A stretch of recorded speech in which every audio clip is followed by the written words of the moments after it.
Hello everyone, let's learn how to block someone on TikTok. Do you ever worry about certain people finding your videos on TikTok? Or have you ever scrolled through your FYP only to find certain creators you'd rather not see again? Fear not, there's an easy way for you to block on TikTok. Before we start, leave a like and subscribe for more tutorials like this. First, make sure is your TikTok app updated.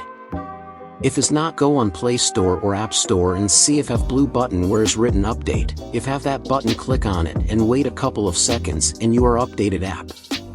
After that, open TikTok app on your device. Then to block any profile you want, you need to go on someone profile. I'm going on this random one.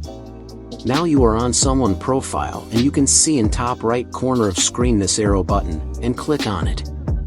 So next in the bottom of this menu you can see this 4 options, and you need to click on block option. Then you need to confirm you want it by tapping on block, and you are finished. So thanks for watching, see you in the next video, goodbye.